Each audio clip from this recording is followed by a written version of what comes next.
Welcome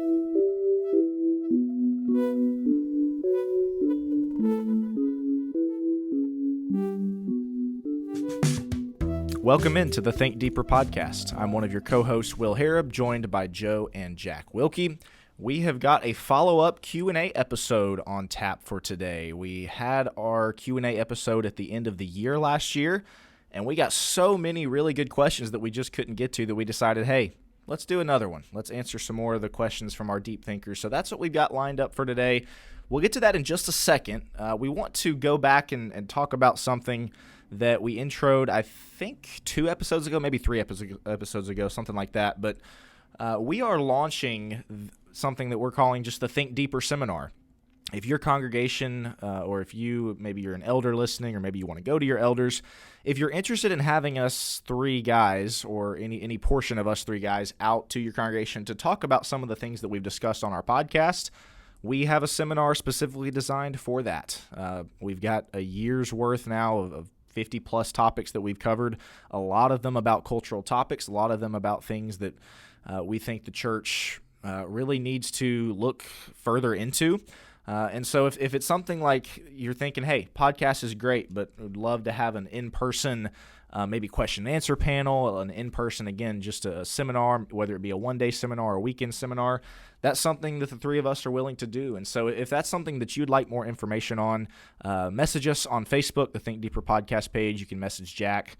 You can email Jack at focuspress.org. Again, that's something that if you just want more information on, let us know. We'd love to come out and do, again, question and answer panels, seminars, anything like that.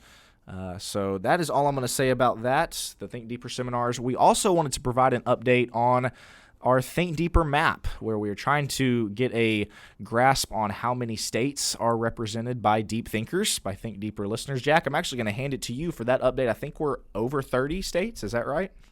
Yeah, I believe we're 31. I might have missed one. I need to go back and check the comments. We kind of got comments on multiple Facebook pages, on YouTube and all that, so gathering them all is a bit of a challenge at times, but we got 31 states, and again, the one in Canada, I believe we mentioned last time, and so more than halfway there. We need the Northeast and the Southwest badly. Utah, Arizona, New Mexico, I know you're out there, help us out. The Northeast, all those Patriots and Celtics fans don't listen to us, apparently. That's true, yeah, which I know there's not a whole lot of Christians, not a lot of members of the church up there in the Northeast. But hey, if you're there, we need to hear from you. Let us know you're listening. Again, YouTube comments, Facebook, let us know. And yeah, it's just kind of a fun thing we're doing. But it's very cool to see 31 different states represented so far. All right. Well, with that, I'm going to go ahead and get us in. We got a lot of questions. I think 8 topics / 8 questions that we want to get to today. So I'm going to get us right in, because this first one that we have, guys, it's a loaded one. There are a lot of elements, aspects to this question that one of our listeners submitted, and we want to hit every single one of them. And so what I'm going to do is I'm going to read kind of the general question, and then I'm going to read the other questions, but we're going to try to answer this question in the stages of the way they ask the question. So kind of the overall question is, how do we feel about modernizing the church? How do we feel about modernizing the church? And then they went on to say, obviously we adapt our lives with the times, but what about when this creeps into the church service? And then the listener asked several follow-up questions specifically about modernizing the church. Things like, is online offering okay? Is including women in on-stage singing but in the background behind a male song leader okay? Is keeping your children out of the entire service to play in the nursery okay? And then finally, why are our church clothes and weekly clothes so different? So basically all these questions center around modernizing the church. So guys, here's what I want to do, because we've got prepared answers for each one of those that I just went over, but I want us to start with this question, the overall question. How do we feel about modernizing the church? So I'm going to give my answer, then I want to let you guys comment if you have anything to add to it, and then we'll get to the individual aspects, the other elements of the question itself. But the first question, how do we feel about modernizing the church? I think at the very base level, you have to define, what do you mean by modernizing? Because you think about it, if you have an AC unit in your building, you technically have modernized your church building, right? Same thing with PowerPoint, microphones, church Wi-Fi, all of those are examples of church modernization. But when you think about it, really, to me, to me, if I'm answering this question, there's nothing wrong with modernizing the church as long as you are not compromising Scripture in order to do so. And this is one of those things where we always have to distinguish for a church practice, for a specific way that we do things in a congregation. Are we doing it because of tradition, or are we doing it because of Scripture? And then, to me, that's got to be the deciding factor. Things like pews as opposed to chairs. Are those things scriptural or are those things traditional? To me, pretty obvious that's traditional. Same thing with times of service. Do we meet at 9? Do we meet at 10 o'clock? Those are traditional issues, whereas are we fundamentally changing the elements of worship itself, or are we changing who is leading the worship? Are we changing what day the worship is being held on? To me, those things are not traditional. Those are questions of scriptural importance, examples where we get into compromising Scripture. And really, you can sum it up with, in defense of a particular practice, do you defend it by saying, well, this is just because we've always done it that way, or you defend it by saying, well, because this is the way we believe the New Testament authorizes? If you're defending pews in your church building, you're probably not saying that the New Testament only authorizes pews. So do you see the difference there? So at the very base level, before we get into all these different elements, modernizing the church, if you're not compromising Scripture to do so, what is the objection? I guess that's the question I will ask you guys, because personally I don't have one. What do you guys have to add? Yeah, not much I'd say to that. I think you're spot on that it's really about the heart behind it. There's biblical principles as well. Well, the Bible doesn't specifically authorize, but the principle's there. And I want to get into specifically, I think, Will, that's what you're getting into, is some of these specific ones. The one that comes to mind is our church clothes. Well, hold on. I didn't get an answer there. Sorry. I think you're both right about the principle thing. On the other hand, people who have been through change and seen churches evolve over time, there is a principle sometimes where they can do something that isn't wrong in itself. There's no biblical principle against it. There's no command against it, certainly. But the feel, maybe the motive behind it. And there was a church we went to when I was a kid, I think I've talked about before, and our family ended up moving on. And there were some of the things they did where you couldn't give a book, chapter, verse. You couldn't even give a biblical principle other than the principle of kind of just asking the question why we're doing this. And it was, well, we think people, outsiders might think we're cooler if we do this. I mean, they didn't say it that way, but, and the motive was thinking, man, what would look cooler to the outside world? What would, be more appealing on that, kind of the marketing sense? They started approaching church from marketing sense, and that in itself wasn't wrong, but that was the premonition for something that they started compromising doctrine later on. And you can say, well, they weren't wrong until they compromised doctrine. That's true. It's going down the rabbit hole. In things like some of the things that the person is going to get to in these specifics we're talking about. But then you've got the people that say, well, any innovation, man, we brought a microphone into the building, we're going liberal. It's hard. There very much is a feel thing to this that I think I'm not helping here by saying it. Yeah, subjective, exactly. Thanks for clouding it up there, Jack. I know. I do think there are certain people that want to change things just for the sake of change.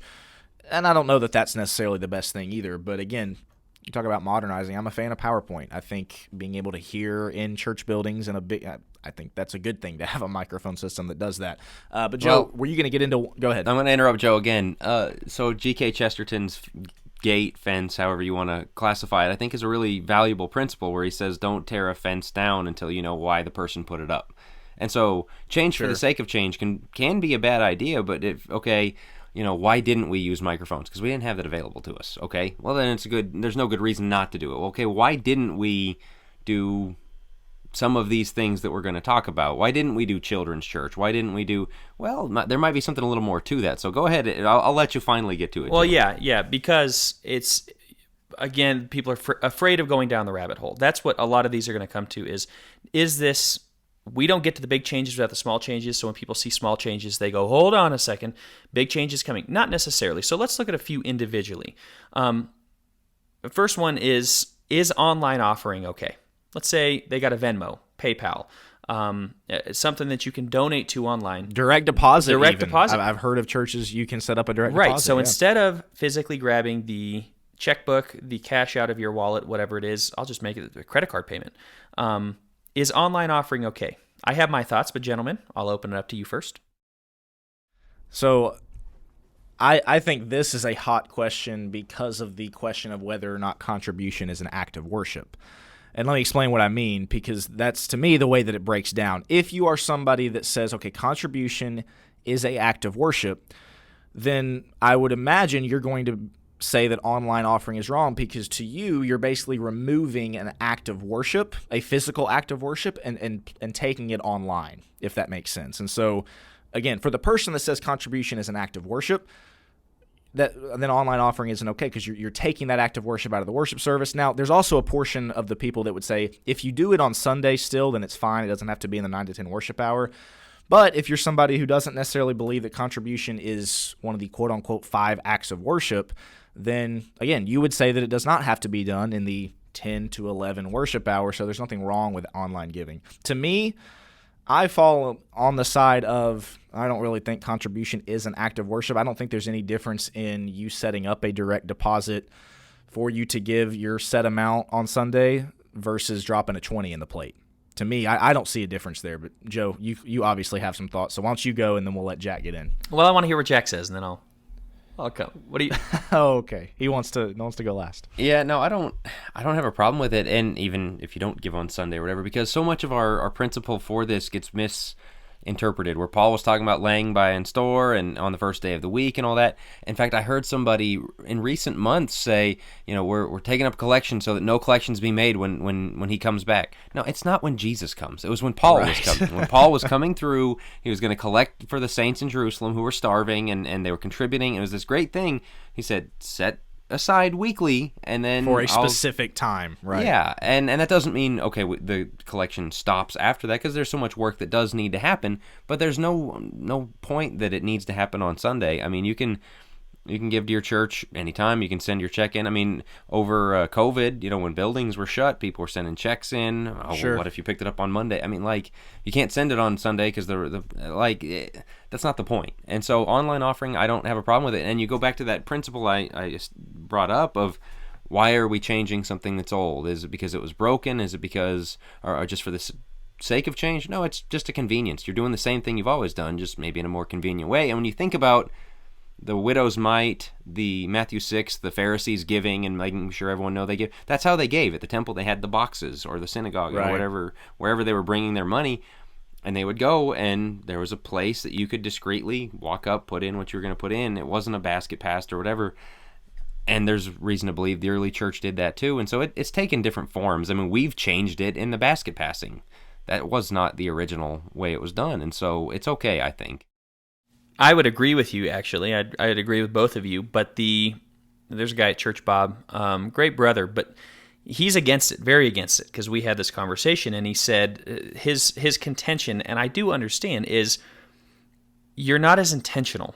When you do it online and it's like a bank draft that just comes out all the time, well, yeah, it's like my Audible subscription. Well, it's like everything else. Like, there's nothing intentional about it. I'm physically deciding what I'm giving to God.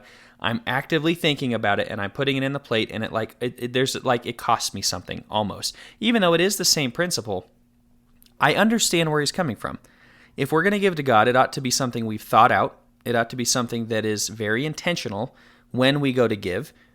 At the same time, I think you can still do it online. I would argue I can do that just as well, because online versus dropping a check. Now, I mean, I could, on a principle, I'm not going to say it's wrong, but I would not set up direct deposit just for that sense, so that I would have to consciously go in and give it. So I'm thinking about it. But Venmo, you consciously. But I mean, you can extrapolate this the other direction and go, a lot of people still give by check. Well, a check, you're not seeing it come out of your account, so you should do it by cash, and cash is the only way to do it. And so you have to be careful with I these keep kinds of ideas. A book of checks in my car right now specifically for. I don't same use it for for me. Just use it for church. Same for me. And when I run out, it's like, oh man, I don't really want to have to go to the bank because I don't use this for anything else.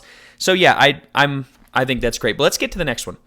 Is including women in onstage singing, but in the background behind a male song leader, okay? Now, no church I go to has a choir in the back. I don't know if that's something that is assumed in this question, that there is a choir toward the back of it, but Will, what were you going to say? I was just going to say, I think we need to not spend a ton of time on this one, because to me it's pretty obvious. I don't think this is okay at all. Regardless of who the song leader is, simply by putting a woman on stage, you're placing them in a position of authority. Whether you want to admit that or not, common sense tells you you're putting a woman up in front of on stage. That's giving them authority, no matter who is technically in front or leading the song or not. My brother also brought up, I was discussing it with him, my brother Reese. He said he visited a congregation, and I've heard of this as well, where they would wire people up with microphones in the audience, specific people that quote unquote sounded good, to make the singing better. Not a big fan of that either. Once again, I know that's not what the question asked, but anytime you're getting closer and closer to that line of authority, and again, somebody won't say, well, she's not the song leader. Is she up on stage? Does she have a louder voice than somebody else? Sorry, that's giving somebody a position of authority, whether you want to call it that or not. I think the principle you're getting at here with this question about a woman on stage or whatever, or women, or different people mic'd in the audience, we have to be very careful not to turn worship into a performance, because that is not the point. Okay, the next one is keeping your children out of the entire service to play in the nursery okay? No. I mean, I am very anti-children's church. Children learning the Bible is great. Their parents need to be the first people doing that. The church should be supporting that for sure.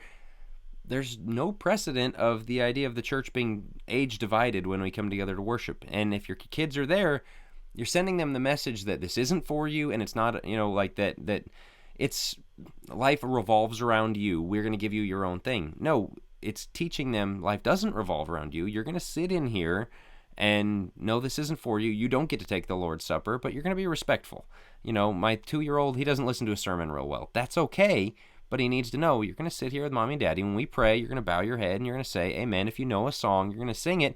They start learning very early. And you go back to the Old Testament, God would gather everybody for the festivals, the holidays, the readings of the law, and the youngest they didn't have a nursery long. Section on Mount Sinai. No, and it was all day long, some of these things. And so no, I think we're unanimously no on that one. Here's another question though, because I agree, of course, sending your 3-year-old to play with Tonka trucks during worship, not a great idea. What about the mother who's got a 6-month-old who's screaming? You okay with her taking her to the quote-unquote nursery so that she's not disrupting worship? Absolutely. Is there a line there? Is a difference there? Okay, so I think once the kid calms down, I think bringing her back into the assembly, I think it's in my opinion, what I think of when I hear this question is the mom who bunkers down in the nursery and doesn't ever come out and really with their toddler and never really participates in worship. It's different when then they say, well, what about the kid who's disrupting worship because he's not under control? Get him under control. You're the parent. Work on it at home. Well, and that's the point of this is this gives you the opportunity to teach them that you're not going to have if you send them out. Sit still. And so you do have to do the teaching. That's the hard part. I'm going to say this as well because this came up in a group chat with some buddies. We need to stop asking church women to volunteer to leave worship away from everybody else and miss the sermon, miss everything to go teach a class. And ask them, hey, instead, can we have you go sit with that young family? Just give them an extra hand. Just do that. And you know what? Even if the church doesn't ask you, volunteer to do that. You see that mom over there? Don't give her an ugly look because her kid's acting up. Go sit by her and say, how can I help you? We need so much more of that. And we are so blessed to have that with our congregation. I was blessed to have it back in Forney. It makes all the difference in the world. And it teaches the kids, hey, we're all in this together. You're part of this as well. And so we don't want to belabor that one too much longer. The next one, Will... let's see. Oh, okay. Church clothes was the versus next one. Yep. Dress clothes, casual clothes, whatever else. That is a modernization thing, and you can see this changing culturally and church-wise over the years. So it says, why are church clothes and weekly clothes so different? Is the specific question. Just so everybody's aware. Will, what are your thoughts? And I would imagine the question is asking, can we modernize our clothes? Like the traditional would be the suit and tie look, right? Getting real dressed up as opposed to maybe more casual. Personally, I do think there is value in having clothes that are different and specifically set aside for Sunday. And that's for several reasons. Number one, to me, it communicates to God that we're taking this seriously. This isn't just some social club hangout. This isn't just some get-together where we can come wear our joggers and our khaki shorts. We're here to worship. So it communicates seriousness. And I think if you're raising kids, you need to – I wasn't allowed to wear shorts anywhere to any worship. Wednesday night, Devo, didn't matter. I was not allowed to wear shorts because my parents wanted me to understand that, no, this is different than just a Saturday night get-together. This is something that's important. You're here to worship. And then the other thing, it communicates to God that we want to give him our best. And, we can get into a debate about, well, what does giving our best mean? But I think ultimately this is one where we can use common sense on. Are you purposely dressing down for comfort or convenience for worship? It's probably a hard issue, but what do you guys have to add? Well, this is exactly to our point and why we set the principles at the beginning. Can I specifically point to book, chapter, and verse and say, this is what it is? No, I can't. But the principle you just laid out of we bring our best to God matters. Now, Francis Chan, and there's a few other voices that say, well, why would I dress any different than I do for the rest of the week? Because I don't want to project to be something I'm not. And I can kind of understand where he's coming from, that if I'm not going to dress this way, why would I come and try to make a show of things, kind of taking 1 Timothy 2 out of context, in my opinion, but about dressing up and really showing off. But I get that. A lot of people do dress that way. The suit, I mean, they wear that for work, or they wear that for, again, the serious events. And I think there's a pendulum swing between you're showing off, you're showing up with your Armani suit and, your hair perfectly coiffed and everything. There's one thing about looking great, but then going above and beyond to make sure that everybody knows either how rich you are or whatever it may be, and that's what's addressed in 1 Timothy 2. You can swing to the other side and show up in your, America t-shirt and your jeans and think that that's okay. We have to find the balance in the middle, which is I am showing up, giving my best to God, not to man, but to God. And that's a personal thing of what do I think is my best. There are different congregations. Mountain congregations, their best may be a bolo tie and a plaid shirt. You go somewhere else and it may be, again, a super nice suit. Different cultures have different understandings of what best is, but the principle still applies. What are you giving to God when you show up, and how serious are you taking it? So the other thing is, I mean, I've talked before about the C.S. Lewis, fire extinguisher thing. I bring that up all the time now, that we're always running around with fire extinguishers when it's flooding because it's so accurate, and we're so worried about, oh man, we're going to overdress and we're going to make people uncomfortable. No, we are the most casual underdressed society ever. Look back at pictures from 20 years ago even. I mean, people don't dress up for anything now, and so our danger is not in being too stuffy and overdressed. Probably the other direction. And you look at the Old Testament and, hey, you're coming to Sinai before God, 3 days, get clean, get yourself ready, wash up, get ready for this, because you're going to stand before God. And that same mindset would have gone forward with the apostles into the early church. They were Jewish people. They had these traditions of washings and things like that, of you take it seriously when you're coming into the presence of God. And so I think that should be part of it. That doesn't mean you have to wear a suit and tie to church, but people always say, well, it's going to make guests uncomfortable, and we don't want people coming. No, actually, I think we've talked before about Sunday is not for evangelism. I think the more that we can do to make people walk in and go, oh, wow, there is a bar that's raised here that's different than the rest of the world, that who I am Monday through Saturday and what these people are doing in here are two very different things. I just stepped into a different world. I'm all in favor of that. Not, I want you to be just comfortably casual, slip in your pajamas. We're not doing that. This is important. And so we'll wrap on that one right there. Well, real quick, I'm so sorry. I got one other thing that I wanted to bring up, because I want to bring it back around to this original question of how do we feel about modernizing the church. What's another really prominent example of this is live stream. And this wasn't specifically asked about, but to me, live stream is an example of something, and Jack, you were hitting on this early. Is it wrong in and of itself? No. If you're utilizing it as a resource, like for shut-ins or for a way to me, the best use of it is, hey, I want to go back and listen to that sermon because it really good points, or I want to go back and maybe, again, just re-listen and take notes. I think that's a great use for it. That's not what it's used for, mainly by Christians. It's used basically as a substitute for Christians assembling together. And so to me, just real quick, because I would feel remiss if I didn't bring it up, this would be an example, live stream that is, of you've kind of crossed into the region of compromising Scripture here. Not by having the live stream itself, but by allowing your members of your congregation to use that as, again, a substitute for assembling together. That's one of those examples where I would say, yeah, modernization in that instance is probably not a good thing. Now, coming back to the very point of the question, because as the person's asking, is this something you walk into a church that has children's worship? You walk into a church that has a live stream. Is this something that's worth moving on to the next church? I think that's really the nature of the question is, okay, we can see the things that are wrong, the things that maybe aren't wrong. Is it worth drawing lines of fellowship or saying, I'm moving to the next one? What are your guys' thoughts on that? I, in general, am not very pro leaving church, moving on to another church. Obviously, I just moved multi-state, but I'm talking about like going to the one down the road or whatever. But if you're tied down somewhere, if you're committed somewhere, because when you look in the New Testament, there were churches that were just disasters. Look at Corinth, look at some of the ones in Revelation. At no point is the counsel to them, all right, move on, go start your own church, break away, or whatever else. It's stay faithful. Even if the ones around you aren't, you stay clean, you stay pure, you stay on the straight and narrow. And so, there's a lot of churches where people feel like they're not getting fed. I understand that. You're going to have to supplement at home. You're going to have to, hopefully listening to podcasts and things like this are a benefit in that direction. There's a lot of reasons. They're doing things I don't agree with. That's okay. And don't be the constant thorn in your elder's side. But on the other hand, it's okay from time to time to say, well, where's our biblical backing for this? What are we doing here? And try and nudge them in the right direction. But I think leaving is very much a nuclear option. The only pushback I would give on that is I think there are some instances where you can look at your eldership and go, these guys are not shepherding in not necessarily a way that you agree with, but a biblical fashion. I think you, especially as a male leader of the family, I think you have the right to make that call again. And it's not just a matter of, well, I would do things this way and they're doing it that way.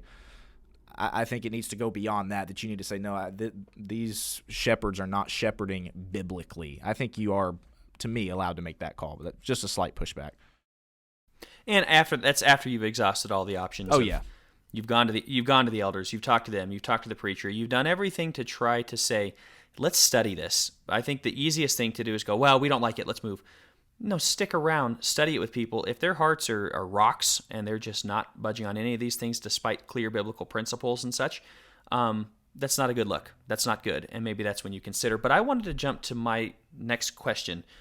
Aside from the eldership, would it be okay to serve more than one congregation? And I think this dovetails well with this last question that we got, which was a series of questions, but is it okay to serve more than one congregation? Obviously, if you're an elder, yeah, you got to stick with yours. And my thoughts on it, I'm assuming we're talking about a member who is part of one and kind of part of another and is trying to serve both congregations to the best of their ability. They have friends in this one and friends in that one. So what are our thoughts on that? I'm going to go first and then pass it off to you guys. My thoughts, I'm not a big fan of it. I'm really not a big fan of it. I'm a much bigger fan of serving one local congregation and really digging into that congregation, getting to know. That doesn't mean we can't have friends in other congregations. We knew people at almost every church in Denver. We have friends in most of them. But you know what? We were members. My parents are members at Miller Street. Okay, that's great to go visit around on a Sunday night or whatever. That's different than, hey, sometimes at Miller Street and sometimes I'm at Bear Valley. Sometimes I'm in a different one. That, to me, breaks all of the one another commands. Because if somebody's going to come to you and it's like, man, I'm really needing to tell Joe tomorrow I'm going to have to talk to him about this. And they show up and, oh, yeah, I guess it's not his Sunday here. He's in another congregation. No. Well, I really need Joe to help hold me accountable or pray for me. Yeah, but Joe's not here most of the time because he's busy with his other congregation. It breaks one another commands where you're not able to dig in and care for the people in that to the same ability as everybody who's solidly there. And it gives the impression, or can give the impression, that either you're not happy with the congregation completely, or you can spread yourself so thin that you end up doing a lot of physical things with the congregation, but you're not actually spiritually growing with the people that are put in your life. What are your guys' thoughts on that? And just so our audience knows, we have moved on to another. This is not part of the modernizing the church question. We only spent 25 minutes on that one, so we're on to the next one. Joe, I think that's a good answer, a good take for that. The only other thing that I would add, because I agree with you, is that, not to go back to elders again, but I think it makes your shepherd's job more difficult because, I think we have local congregations for a reason. Yes, you're still the church globally and nationwide, and the church is not one place. However, what's the purpose of having elders? What's the purpose of having shepherds? It's so they can keep watch over their flock. And if they're sitting in their elders meeting going, well, I don't really know if this person's a member of my flock because they're only here 50% of the time, and then they're somewhere else. And so am I really responsible for going to them? What if church discipline needs to come up? Is that my job, or is that the elder's job at the other congregation they attend? So to me, it kind of complicates matters in that direction as well. Jack, what do you have to add? You can't be fully plugged in if you're just back and forth at one place and the other each time. So that's not add much to what you guys said. So let's move on. Will, you've got a question here about 1 Thessalonians 4. We're going to go to that one next, about kind of practical picture of what a biblical idea means. Sure. So I'm going to read 1 Thessalonians chapter 4, starting in verse 9. But concerning brotherly love, you have no need that I should write to you, for you yourselves are taught by God to love one another. And indeed you do so toward all the brethren who are in all Macedonia, but we urge you, brethren, that you increase more and more. The question is really here about verse 11, that you also aspire to lead a quiet life, to mind your own business, and to work with your own hands as we commanded you, that you may walk properly toward those who are outside and that you may lack nothing. And so the question that was submitted was basically, what is the breakdown / commentary on what you believe this type of life would look like? The deep thinker who submitted this question also added 1 Timothy chapter 2, verses 1 through 3, as a reference that kind of says basically the same thing. To me, this is one of those that you can really get a clear picture of what Paul is going for by turning one page to 2 Thessalonians 3 and reading what I would consider to be the antithesis of this life that Paul is describing. 2 Thessalonians chapter 3, he talks about, let me get there. I'll start in verse 6, but we command you, brethren, in the name of our Lord Jesus Christ, that you withdraw from every brother who walks disorderly and not according to the tradition which he received from us. And then he goes on to talk about basically working. He says, verse 10, for even when we were with you, we commanded you this, if anyone will not work, neither shall he eat. For we hear that there are some who walk among you in a disorderly manner, not working at all, but are busybodies. And so to me, you get this pretty clear picture of two different types of life. One where this person is making an honest living, is working for their family, not really in other people's affairs. And this other life where these individuals were pretty much not working at all. They were clearly in other people's affairs, being busybodies. And busybodies is one of those words that Paul uses a lot and chastises multiple times. And so to me, this is describing the antithesis of the life of someone who chooses not to work, someone who chooses to spend their time meddling in other people's affairs. 1 Peter 4:15 would be another place to go. And so that's my short answer, is that if you want to know what type of life Paul is talking about, jump to 2 Thessalonians 3 and look at that's the opposite. This is what you're not supposed to do. And so that would be my answer. What do you guys have to add? I'm going to go a little bit of a different direction. I agree with everything you said, but I think there's an important piece here that it's okay to live a normal life. I think, 10, 15 years ago, there were books like Radical by David Platt and some of the Francis Chan stuff. Joe mentioned him earlier, that had a lot of influence on Christianity in general of, man, you got to do something radical. You got to go on mission trips. You got to do, all this really sacrificial stuff and sell all your possessions. Live in the smallest house possible. And all of these things that was kind of how you showed you're a serious mission-minded, heaven-minded Christian. And there's such normalcy to these texts. And the 1 Timothy 2:1 is about politics. If you're just praying that the leadership lets us mind our own business, go about our life as Christians and tell people about the gospel, that's it. We just, live a simple life, a simple, virtuous, holy life before God, as a part of your church, as a part of your community, as a member of your workplace. Do what you're supposed to do, and that's okay. You don't need to be guilted into that's not enough. Just go about your business as a Christian, work hard, live a normal life. Very Ecclesiastes-minded in a sense. I don't know that I have anything specifically else to add to that. I think I'm reading it now and just looking at the context even more going up. And yeah, it comes down to work hard, provide for others, because right in that is your love of the brethren. How do you take care of the brethren, right? And he says in verse 9, now is the love of the brethren, as you read, Will, you have no need for anyone to write to you, for you yourselves are taught by God to love one another. For indeed you do practice it toward all the brethren. So how is this connected? How is verse 11 connected to the idea of loving one another? You take care of your own. You take care of yourself. You are not busybodies, as you said, Will, and you're not gossiping about other people and everybody else's business. You are making it your ambition to lead a quiet life, to live a normal life, attend to your business, right, to your work, and make sure you're working unto the Lord. Work with your hands, work hard, just as we commanded you, so that you behave properly toward outsiders, not be in any need. What's going on for those in Thessalonica? They're so concerned about the Lord coming back that they basically stopped working. And he's saying, make sure that you work. Make sure that you're working hard, that you're providing for other people, and that you don't be in need.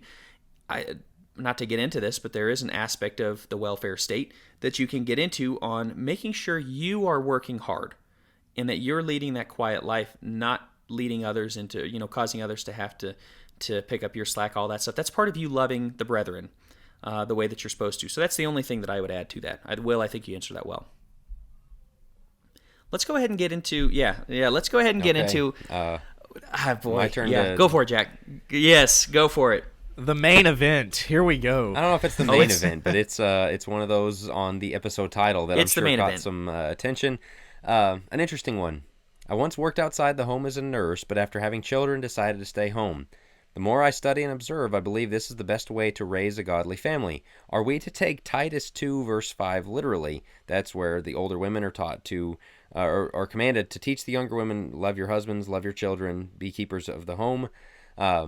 Is it sinful for Christian women to work outside the home when they have children?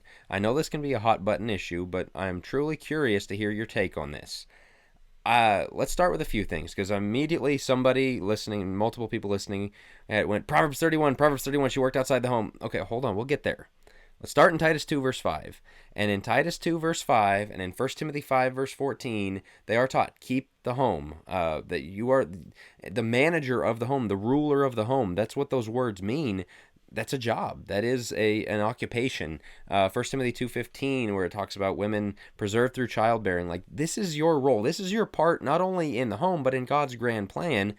Is this submissive role? Is this supporting role? And that's a good thing. And not only that, it's clearly a normative position that we should be pushing and teaching. That every Christian couple, even if you can't do this, we'll get to those that say, well, I can't. You should be aiming for this. This should be a goal for the husband to provide, for the wife to stay home. And you know what's going on as well, is there's a million whatabouts. What about, when the husband's dead, or he's, physically, unable to work with a sickness or an injury or whatever else? What about when this happens? What about if there's a divorce? What about, okay, but we're talking about normative. We're not talking about the exceptions, because there's always an exception. And I wrote on this on my Substack recently, churchreset.substack.com. Go subscribe, get the articles every week. There's a little plug. I wrote an article called Get Over Yourself. Plug. Shameless plug. I'm going to do it. I wrote an article called Get Over Yourself, because every time you try and teach a biblical truth, somebody goes, well, what about, there's this exception over here, so we're not going to say that anymore. And no, we need to be able to say this is right and good, and when there's an exception, that is unfortunate, and it is too bad that option is not available to those people. And so we're not going to say it's a sin if not, but this should be the target. This should be what you aim for. This is what you should be working towards, if at all possible. And I think this is one of those things. Keep her at home is not an ambiguous term. Keep house is not an ambiguous term.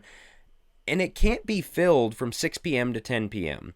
I dropped my kids off at daycare and school all day. I didn't see them all day. I came home, threw some, frozen dinner on the plate and threw it in the microwave. And then, I got their clothes washed and got them ready for school the next day. And we put them to bed, and I saw them in a 3-4 hour window. That is not what those verses are talking about.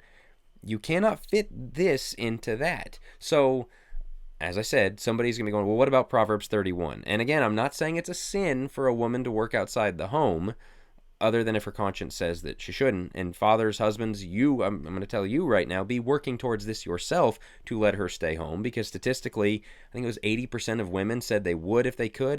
Did we talk about this recently? Not that I'm aware of. It feels like I discussed this somewhere. I wrote on it somewhere. There was a Forbes study about 10 years ago that said 80% of women, if it was financially possible for them, would go home and stay home with their kids today. That was secular. That was not Christian Imagine women. that. Go figure. And you just wonder, maybe they're wired for that. Maybe God put it in them, the desire to be around their kids. And so, having said all that, somebody's going to say, what about Proverbs 31? I've got some points I took down, but I'm going to throw it to you guys. What about that? Did you leave us Keep anything? rolling. Keep rolling. Yeah, Why no, not? I had a lot of prep here. That's half my prep. Okay, so I've got a lot more here. I don't want to take all of it though. I'll go quickly, and then Joe, hand it off to you. We've said this before. Anytime you push back or kind of go in a different direction than the way God originally designed it, you're just kind of asking for trouble. To me, and to me specifically, the trouble you're asking for here is that you are pretty significantly statistically lowering your children's chances of staying faithful. That might sound harsh. That might sound, I can't believe he just said that, but you look at the statistics, and that's what it is. If you are basically shoving that duty to, as Jack said, 4 hours of the day, 6 p.m. to 10 p.m., you are statistically lowering your child's chances of being faithful. And so, again, to me, this is just a simple question of go back and look at the way that God originally designed it.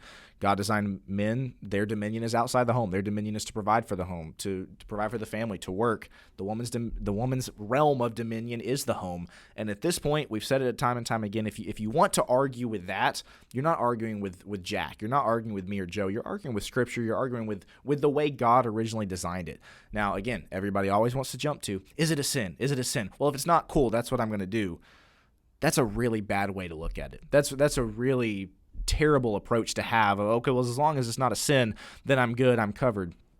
Again, look at it as what's going to make me and my family more Christ-like, what's going to increase our likelihood of getting to heaven as a family rather than decrease it. Joe, what do you have to add? Well, I want to get into, there's a few different things. I want to get into the Proverbs 31, and I'll address that briefly. She was industrious, she was efficient, she was a lot of things, the woman in Proverbs 31, a lot of things that I think every woman, obviously, is supposed to aspire to. But, and I love how Jack put it in the notes, she is not, in all caps, a modern girl boss who's sending her kids to school and daycare all day long. Not in the least. And anybody who wants to make that, oh, she's getting it done getting it done outside the home and inside the home, and what a girl boss, that's not the question. Like, that's not at all what's happening. She's supporting her home. She is making money on the side where she can, but she realizes her place is not in the workplace. That's her husband. She's upholding her husband who's in the gates, right? He represented the family in the public places. She did not. So she understood her role, and she was getting things done at home, and you can tell she was very industrious in how she got it done at home. It's interesting, Alyssa's been at a training, and honestly, it feels like it's been a week. That was just yesterday and today that she's been in a training for early childhood education where she's gone a lot of the day.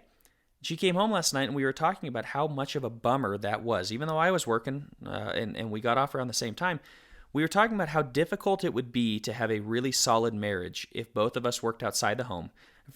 Even forgetting the kids for a second, that would be disastrous for them.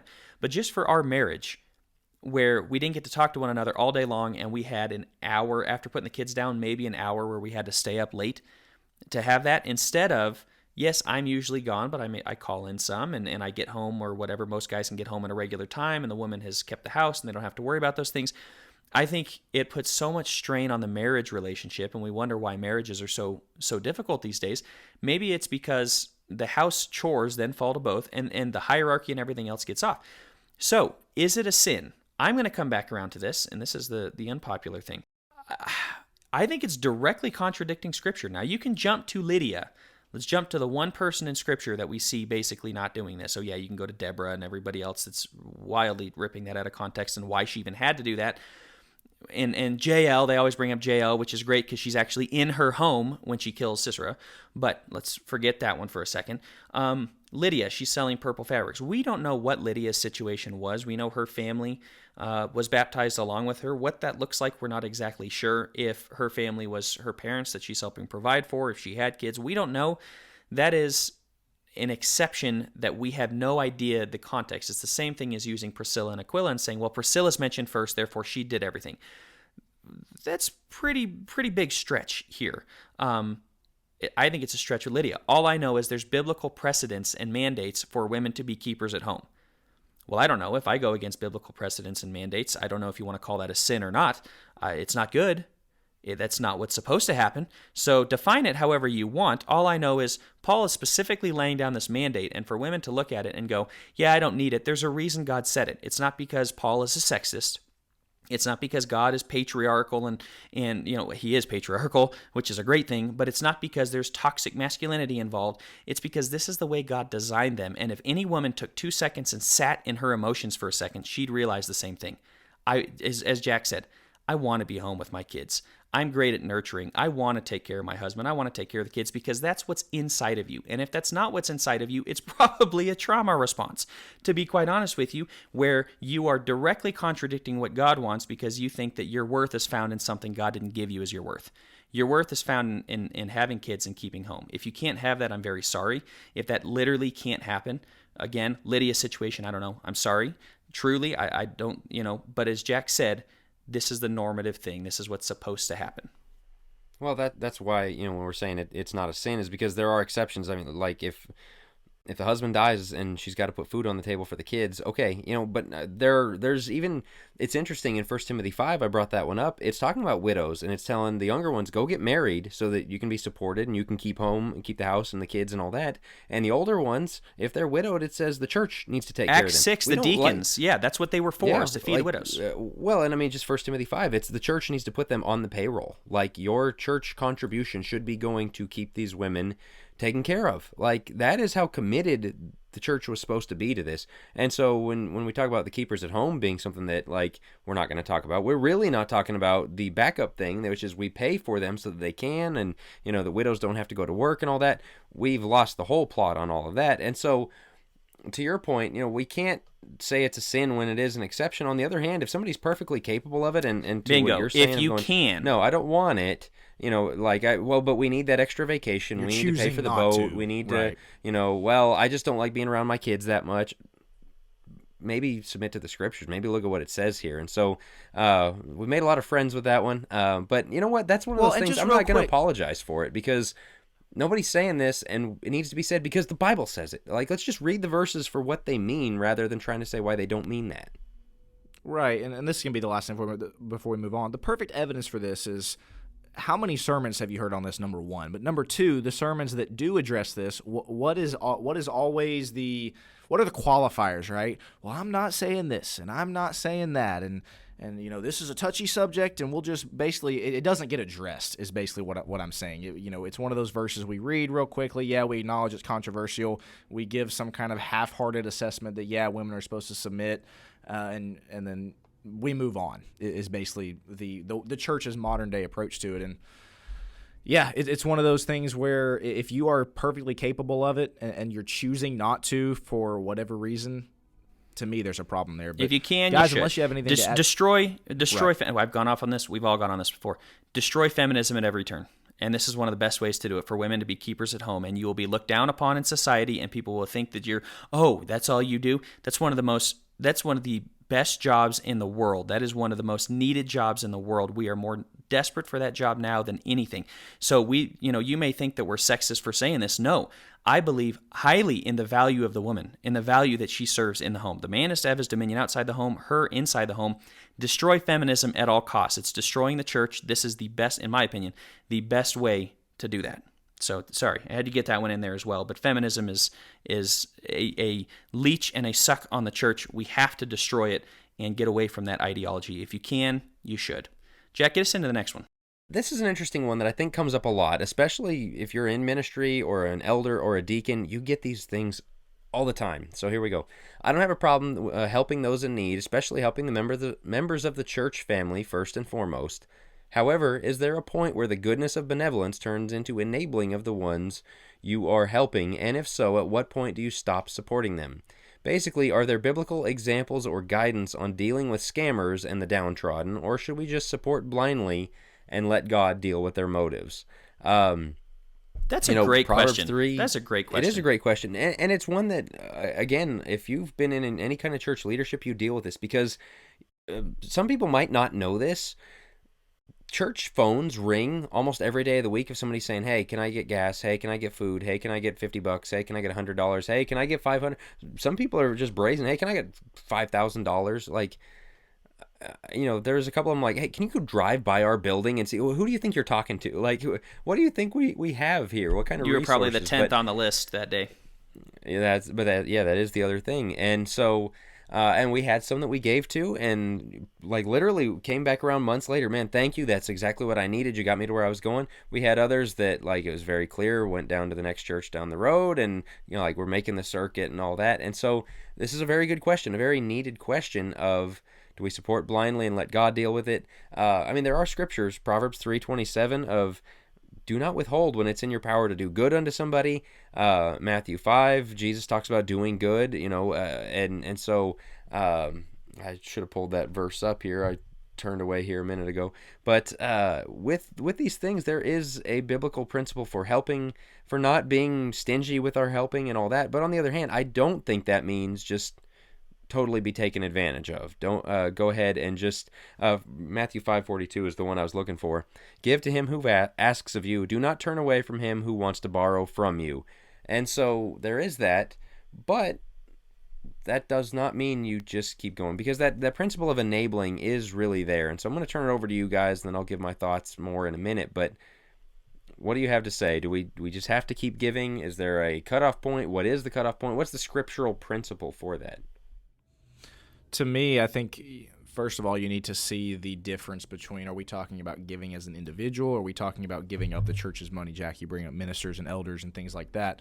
Because specifically when you're talking about giving of the church's money, there is an element of you have to be good stewards of God's money. Are you just throwing the money, that is not ours? It belongs to God. It was contributed to the work of the church. Are you just throwing that around willy-nilly at whoever asks for it? That's not exactly being a good steward. And so I think the question really comes down to that word, should we just support blindly?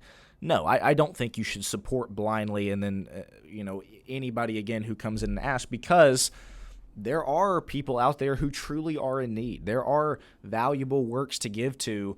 And again, I think there's an element of being a good steward here, that those who are responsible with distributing the money need to be concerned with and need to be aware of. It should not be a blind guess of, it's first come, first serve. Whoever comes and asks for it, sure, you get some. So that would be my take as far as the church side of it goes. For an individual, to me, that's going to be more on the conscience end of things. It's one of those, if you hand the guy $25 and then you watch him go down the street and buy alcohol with it, I'm not giving him $25 next time. That's just not the way I'm going to do things, but somebody else might. And so I think a lot of this is a kind of a cop-out type of answer. What does your heart indicate here? Is it one of those where you're like, well, I know they're just going to go buy drugs with it, so I'm not going to give them anything? Yeah, that's probably not the best place for your heart's probably not in the best place there.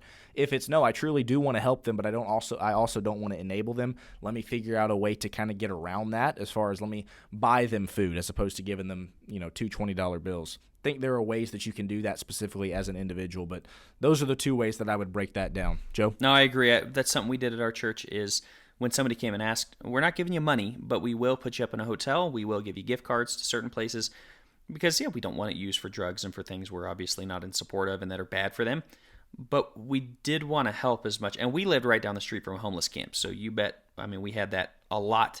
And so, you try to help where possible, but you be smart and you be wise in how you help. On a personal front, I agree with you. I think there's a conscience issue of, do you feel the conscience pull? When I drive by the beggar on the side of the highway, the guy that looks like he's 40 and fit and could, in my opinion, and I know people are down on their luck, this isn't a judge, I don't know where he's coming from, but I'm looking at it as, man, you look like an able-bodied individual. I'm much more likely to give to the crippled guy who I go, man, he's down on his luck. That's a personal preference on my part to say, one, I think can find work or do something, but I also don't know. That's for God to judge, not for me to judge. So it's a personal thing. There have been times where I have driven by somebody when I could have given, and I honestly felt bad about it. It's like, I probably should have given. Well, why? I don't know. It was God putting it on my heart. And one of those where it's like, okay, let's turn around and go give it to him type of thing. And you don't always have to give, not just on the church front, you don't always have to give money. Give those guys some water. Give those guys gift cards themselves. So do we enable? No, I worked with people where there was gypsies down below, and they literally would have their kids show up with them, and the kids, they wouldn't put them in school so they could go beg down by the Sam's Club, and they would rake in so much money because, like, oh, there's kids, right? There's a 6-year-old, and they're just really down on their luck. No, they planned this, and they would actually go stage at like 7 different locations. That's why they get a bad reputation. Some people need it, so it's a conscience thing, in my opinion, of what you think. That probably muddies it. That doesn't help that much, but yeah. Well, I'll say 2 things. One, you talk about putting people up in a hotel and things like that. Well, we did that at a congregation I was with, and it just drags on and on and on. Like, how long we can't afford, $100 a night over and over and over. And we brought up earlier, if man does not work, neither shall he eat. That's 2 Thessalonians 3. And so that's part of it. The other thing is, Proverbs 3:27 says, "Do not withhold good from those to whom it is due." It does not say, "Do not withhold money from those who ask for it." Do good to people. And that's what, the Matthew one I read as well. Doing good to people does not mean giving them money. Doing good to some people means telling them, I'm not going to give you money. Like, that might be the best thing that you can do for them. The worst thing you can do for them is give them money. Like you said, alcohol or drugs or whatever. You're not doing good to them by giving them money. And so there is discernment to it for sure. It's case by case very much. It's, as you said, church versus individual. There are a lot of considerations here. But no, the answer certainly is not you have to give every time. That's just not what those verses are saying. All right, let's go ahead and, oh boy, are we down to the last one? we got one more. I want to make sure I didn't miss guys. anything. I'm going to stall for a minute here because... No, we got it. Yeah, we're getting right in. I'm going to read it. There are vaccinations that use aborted fetal cells in the testing process of various vaccines. COVID vaccines were put through that testing process. I believe that if I take those vaccines, then I'm taking something that is promoting abortion. I'd rather die from whatever disease the vaccine is supposed to cure than promote abortion. I was wondering your thoughts about those types of vaccines. Am I wrong for refusing to take them? Now, I can give my answer briefly, but this may be... Go for it. I don't know if anybody's familiar with Dr. Jay Weil. He's a Christian scientist that we did in homeschooling. His great books, Creationist and all sorts of great science. And he's got a lot on vaccines on his personal blog, which I actually have pulled up. It is called, it's called blog.drwile, WILE.com. And it just makes for some interesting reading. You don't have to agree with everything, but it gives a Christian side to it. And his contention, and I don't know, I'm still studying this, but it's his contention that where do these vaccine companies get the cells from? Yes, they do get it from that. They get it from companies such as Coriell Cell Repositories and such. And what he says is the specific cell lines that they use in vaccines are the MRC-5 and WI-38 cell lines. And they've been using this for 45, at this point, longer than that. He said both of these cell lines were cultured from cells taken from 2 abortions. One was performed in September 1966, one in July 1962, and they continue to replicate. The time doesn't matter. It makes it wrong. And he says that. He says, does it make it, is it immoral to use cell lines to make vaccines? It's definitely not. But is it wrong for abortion? Absolutely. But he makes an interesting point and says, look, if somebody was shot and you rush the guy down to the hospital to save his life, and there's somebody in the next room that could use a vital organ, and the guy ends up dying on the operating table, they're trying to save his life and he ends up dying, is it wrong to use that? Now, the sin of shooting him, even if he was shot for the purpose of harvesting the organ, if he can save somebody else's life, it doesn't mean that it's not a sin to shoot somebody. That's horrible. It should have never happened. It's murder. That's wrong. But could you do good with it down the line? Well, that's his contention. My problem with it is, they did it for that purpose, so that they could use it. But we're talking they did it back in 60s. They've used those all the way through. It is murder, no doubt. Abortion is always wrong. It's always murder, but they're using it for the quote-unquote betterment of things. Now, that doesn't get into COVID vaccines, and whether we're opposed or not. I think if you read Jack's blogs and content, which I happen to agree with, then you would know where we fall on that one. But it's an interesting question, but that's kind of where that doesn't say where I fall on it. But yeah, I happen to agree with him some. I think he makes some valid points in that. I was just going to say the COVID vaccine is one of the things we have not touched on this podcast for, I think, very good reason. And goodness knows that discussion has been around for years now. So let me just say real quick before I kind of give my answer to that. If you're somebody who's listening to this kind of looking and ready to be offended for our take on the COVID vaccine, to me, that kind of shows the insecurity of your position and the fact that you're already so defensive about it. I think there's a lot of evidence as to I think that the COVID vaccine voices are starting to die down quite a bit, specifically with all the things that are coming up about it. But the question says, am I wrong for refusing to take them? Put simply, no, you're not wrong for refusing to take a vaccine that compromises your conscience. It's Joe, you're exactly right. If aborted fetal cells are being used for, again, the question specifically about the COVID vaccine, and I think Jack's going to get into some of the other ones.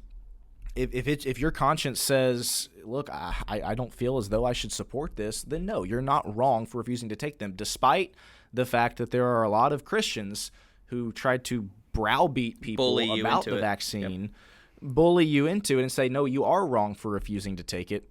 You're simply not. And again, those voices have quieted down quite a bit, I don't think coincidentally.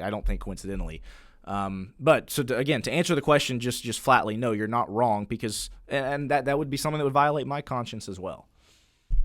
So the analogy of the person being shot, the difference between that is we don't have people celebrating, gun shooting in the streets and saying this is a great thing and something they want to perpetuate, and pointing to that as, see, good things are coming out of gunfight in the streets, and so we need more of those like that. I think that's where that analogy dies on the vine. But the question of medicines or shots, whatever, that are developed from fetal lines, people accurately pointed out when that objection was first raised of, if you're going to do that, there's a lot of things you can't take. There's a lot that comes from this. There's a lot of developments, a lot of medications or whatever that also used fetal lines, and people knew about the COVID one because that was publicized more, or that was something that was dug up and brought out more. But it's something that a lot of the vaccinations given to kids, a lot of man, YouTube is going to shut this thing down so hard for the very words we're using in the algorithm and all that. That's okay. All of the things that you start researching that came from that, and it makes it very hard. And I think it's very much a meat sacrifice to idols thing of like, there's a reason that you would, have a conscience issue with that. That's probably a good thing. I don't have a problem with that. If you know that it comes from something that you shouldn't, and if that information is made available to you, yeah, I would avoid that, to the extent that you can. If you don't know and like you're just ignorant of it, okay, you're not. I really think it would be in that kind of category, and so because I don't see it as a blanket support of abortion. In my opinion. I mean, they used it for medical science, which is horrible. I'm not celebrating that. I'm not saying it's good. I'm saying it's terrible that they did. There's ways they could have done it that was much better. And from my understanding, there's ways they have done it on certain vaccines and such that doesn't include that. But I do think that by you taking a vaccine that has it, I don't think you are blanket supporting abortion. I think you are benefiting from a tragedy that was murder. But yeah, I could fully understand from the conscience issue. I can fully understand why people would have a problem with this. And so, no, you're not wrong. And the COVID vaccine, you're really not wrong in taking that for multiple reasons. But yeah, so I want to make the point clear. Like, I'm not saying, of course, we don't support abortion. I think it's study. I would say study on this. And the person who's asked the question, I'm sure, has. For those that are listening that haven't, I very much think that's something that should be studied out personally. Yeah. Again, as I say, a matter of conscience, and let it be a matter of conscience. Like if you're very convicted about that, and that's a factor for me. Like, I'm not going to deny. I was aware of that. I looked into that. The other things they've said, yeah, I think there is some solid backing behind that argumentation. But again, you can't go around and say, well, everyone else who went and took one is going to hell. Which some people, I got that response when I've written on it before, said some things on it. And so this is one of those things where we have to give ourselves grace with a lot of things over the last couple of years that we were not very good at. And a lot of it went very much one direction of not giving grace. This one might need to go the other direction of giving some grace. And so you guys really challenged us with the questions here. Hopefully, any Q&A episode is going to be all over the map, but hopefully the answers were beneficial. Keep the questions coming. Yes. I'd say. I mean, I don't think this will be our last Q&A episode. Yeah, I mean, a lot of these, we got the questions back in December. We stashed them because we did our Q&A episode and just ran out of time. Keep them coming. We'll put them on the next list for Q&A number 3. I'm sure we'll get to that sometime late spring, early summer. But yeah, we always enjoy hearing from you guys, and so hopefully this episode is something that you enjoyed, benefited you as well. Anything we got to tell them about, Will? I don't think so. Again, Think Deeper seminars, if that's something you're interested in, we'd love to talk more about that with you. But no, I think that's it. All right, cool. We'll talk to you guys next week.